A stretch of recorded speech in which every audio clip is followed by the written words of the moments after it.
Good morning বন্ধুরা, আবার চলে এসেছি আপনাদের কাছে নতুন একটি ব্লগ নিয়ে। আজকে শুভ অক্ষয় তৃতীয়া। সবাই আপনারা ভালো থাকুন, আপনাদের অক্ষয় তৃতীয়া ভালো কাটুন।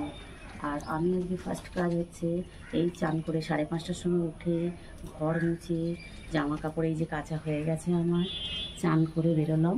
এবার আমি জামা কাপড় মেলে টিফিনটা আপনাকে দেখাবো, আপনারা আমার সঙ্গে থাকুন।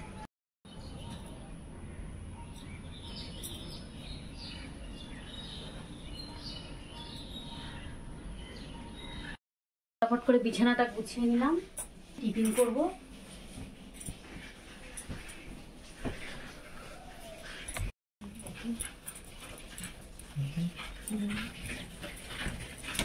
এবার চলুন আপনাদেরকে টিফিনটা দেখানো যাক।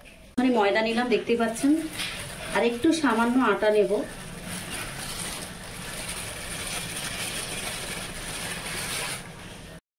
দেখুন আজকে টিফিনের মধ্যে আমি কি করছি। আজকে আমি করব এগ রোল। আমি পরোটাটা ভেজে নিলাম।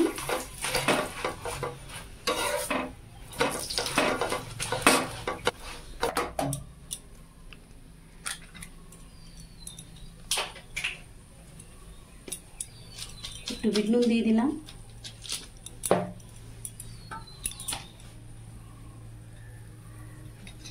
তাওয়াতে তেল দিয়ে দিলাম।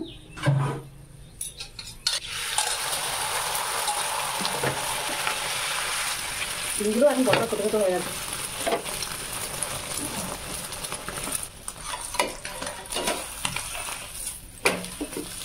দেখতেই পাচ্ছেন।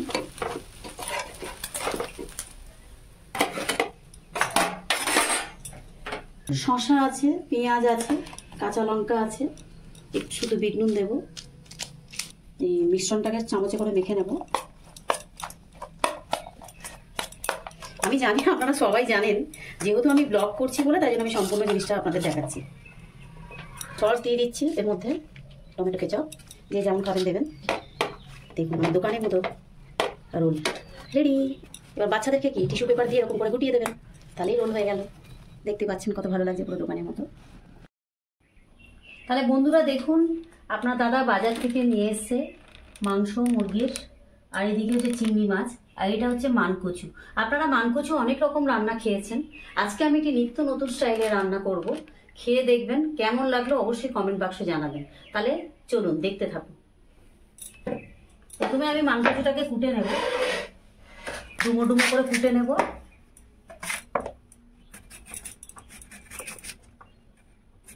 যাতে সেদ্ধটা করা যায়। আপনারা পারলে ছিটিও দিতে পারেন দুটো।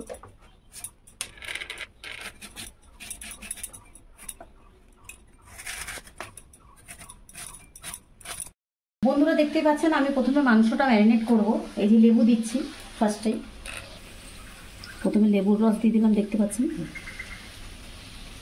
হাফ চামচের মতো। তাহলে ম্যারিনেট করতে দিচ্ছি। এই যে রসুন বাটা দেখতেই পাচ্ছেন, 1 চামচ দেবেন। গোলমরিচ বাটা দেখতে পাচ্ছেন, অর্ধেকটা দেব।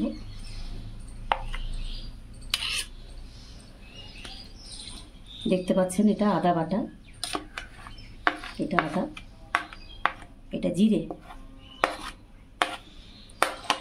আমি এটাকে ফ্রিজে রেখে দেবো 1 ঘন্টার মতো। নুনটা আমি আগেই দিয়ে দিয়েছিলাম, হলুদটা এখন দেব না। এটা হচ্ছে নাম হচ্ছে গোলকি মুরগ কষা। তাহলে যে মানকচুটাকে আমি সেদ্ধ করতে দিয়েছিলাম, দেখতেই পাচ্ছেন সেদ্ধ হয়ে গেছে। তাকে জল দিয়ে ভালো করে ধুয়ে নিলাম। এই মানকচুটাকে আমি ভালো করে সেদ্ধ করে ধুয়ে নেব, যাতে গলাটা কুটকুট না করে। তাহলে বন্ধুরা আমি দেখতে পাচ্ছেন মানকচুর যে তরকারি করব, এটা নিত্য নতুন স্টাইলের, আপনারা কখনো বাড়িতে করে খেয়ে দেখবেন। ফার্স্টে আমি কড়াইটা বসিয়ে দিয়েছি, দেখতে পাচ্ছেন। একটু সামান্য সাদা সর্ষে ফোড়ন দেব, কাঁচা পাকা লঙ্কা দেব ফোড়নে দিয়েছি। এরপরে যেটা দেব সেটা হচ্ছে পেঁয়াজ দেব।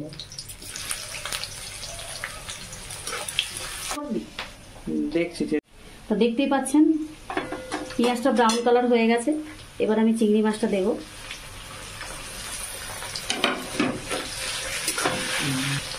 চিংড়ি মাছটা হালকা লাল লাল হয়ে যাবে। আমি চিংড়ি মাছটাতে কিন্তু 1/2 চামচ নুন দিয়েছিলাম, আর মানকচুটা যখন সেদ্ধ করেছিলাম তখনও কিন্তু আমি 1/2 চামচ নুন দিয়েছিলাম। দেখতে পাচ্ছেন রসুন বাটা, দেখতেই পাচ্ছেন কাঁচা লঙ্কা বাটা,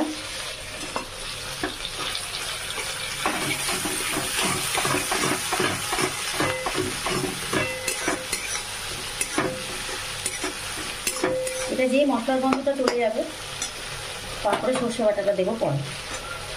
তাহলে দেখতেই পাচ্ছেন আমি না প্রথমে সাদা সর্ষে বেটে রেখেছিলাম, তাহলে সাদা সর্ষে বাটাটা আমি দিয়ে দেবো। 1 চামচ দেবেন, বেশি দেবেন না, তেতো হয়ে যাবে। অনেকে ওপর থেকে দেয় মানকচু বাটা, কাঁচা মানকচু বাটার ওপরে সর্ষে বাটাটা ওপরে দেয়।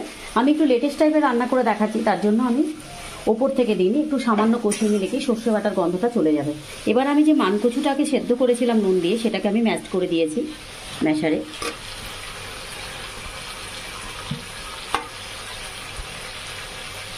আমি এর মধ্যে দিয়ে দিলাম শুকনো লঙ্কাটা গুঁড়ো বা শুকনো লঙ্কার দিলাম না কাঁচা লঙ্কা বাটা দিয়েছি, যাতে কালারটা দেখুন যেটা লেটেস্ট সেটা হচ্ছে আমি যে রসুন বাটাটা একটুখানি রেখে দিয়েছি, দেখতেই পাচ্ছেন কাঁচা রসুন বাটাটা। ছাড়াও খেতে ভালো লাগে, পেটের পক্ষে বুঝতে পারছেন গরমকাল বেশি শুকনো লঙ্কা খাওয়াটা ঠিক না।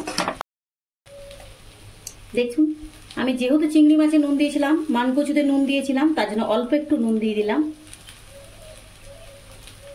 পরে দিলাম এই কারণে যাতে জলটা না কাটে, সেটা আমি এর ওপর দিয়ে দেবো। কারণ স্মেলটা ভালো লাগবে রসুনের, কাঁচা রসুনের গন্ধ। আমি কিন্তু সর্বক্ষণ হাত পরিষ্কার করে দিচ্ছি, আপনারা হয়তো ভাববেন না যে আমি হাত না পরিষ্কার করে দিচ্ছি। দেখতে পাচ্ছেন আমি একটা গন্ধরাজ লেবু কেটে রেখেছিলাম, বীজটা ছাড়িয়ে, এটাকে আমি এর ওপরে রসটা দেবো, যাতে করে যদি একটু সামান্য গলা ধরে তাহলে এটাকে কাটিয়ে তুলবে, আর খেতেও ভালো লাগবে, সেন্টটাও হবে।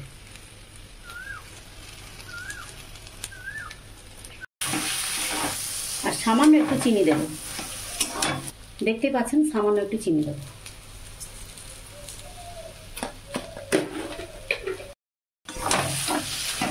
প্রায় হয়ে এসছে আমার।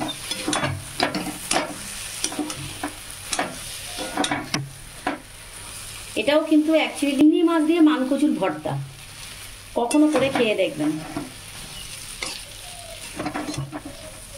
একটু গোল্ডেন ব্রাউন হবে, জলটা শুকনো অবধি, তারপরে নামিয়ে দেবো। অনেকে কিন্তু ধনে পাতা দিতে পারেন। আমি ডিশটা দেখাতে চলেছি, সেটা হচ্ছে গোলকি মোরগ কষা। তাহলে দেখুন কড়াই বসিয়ে দিয়েছি অলরেডি, তেল দিয়ে দিচ্ছি, দেখতে পাচ্ছেন তেলটা একটু বেশি লাগবে। দেখতেই পাচ্ছেন আমি বেরেস্তা করে রেখেছিলাম, একটু ম্যাশ করে দিতে হবে এটাকে। তেল দেখতে পাচ্ছেন গরম হয়ে গেছে, এবার আমি পেঁয়াজটা দিয়ে দেবো। আর দিদি আমি ম্যারিনেট করে 1 ঘন্টা আগে রেখেছিলাম গোলমরিচ, রসুন আর কাঁচা লঙ্কা লেবু দিয়ে, নুন দিয়ে, তা সেটা আমি নিয়ে এসছি এখন। এটা যখনই ব্রাউন কালার হয়ে যাবে তখনই আমি এই মুরগির মাংসটা এর মধ্যে দিয়ে দেবো। প্রথমে দেখতে পাচ্ছেন তেজপাতাটা দিয়ে দিয়েছিলাম পেঁয়াজের উপরে, ফার্স্টে দিয়ে দিই পুড়ে যাবে বলে, তারপরে ম্যারিনেট করা মাংসটা আমি দিয়ে দিলাম। এরপরে আমি দেবো টমেটো। এর মধ্যে কিন্তু কোনো শুকনো লঙ্কা পড়বে না, যেহেতু আর কাঁচা লঙ্কা তো দিয়েছি ঝালের জন্য, টমেটো দিয়ে দিলাম। তারপরে এর মধ্যে অল্প হলুদ পড়বে, দেখুন আপনি এতটা হলুদ দেবেন, বেশি দেবেন না। একটু চিনি দিয়ে দেবো, ফার্স্টে দিলে কালার হতো, কিন্তু আমি ওই কালারটা, লাল কালারটা আনতে চাইছি না, তার জন্য ওপর থেকে দিলাম। এটা দেখুন মিট মশলা 1 চামচের একটু কম, বেরেস্তাটা দিয়ে দিলাম।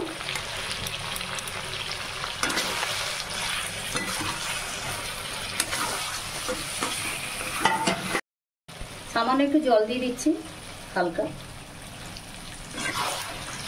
আপনি কালারটা দেখতেই পাচ্ছেন। গোলকি মোরগ কষা যে আমি বলে, তাহলে দেখতে পাচ্ছেন দুপুরের খাবার আমি রান্না করে রেডি হয়ে চলে এসেছি আপনাদের কাছে দেখানোর জন্য কি কি রান্না হয়েছে।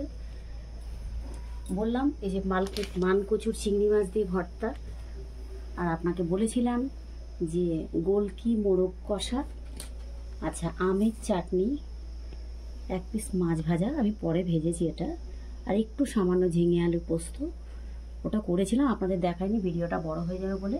আর আমের চাটনিটা আমার ফ্রিজে ছিল, আর বুঝতেই পাচ্ছেন দেখেছেন পেঁয়াজ, লেবু। তাহলে খাওয়াটা শুরু করা যাক। কালারটা দেখতে পাচ্ছেন কি সুন্দর কালার হয়েছে।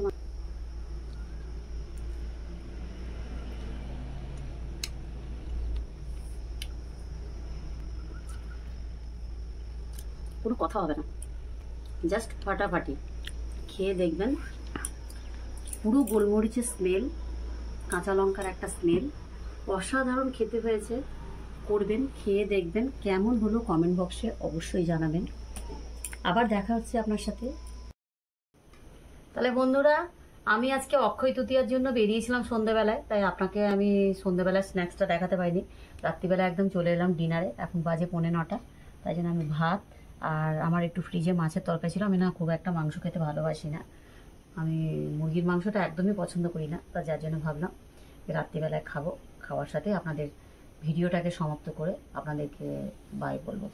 হচ্ছে কালকে আবার একটি নতুন ব্লগের সাথে আবার দেখা হবে। Bye bye.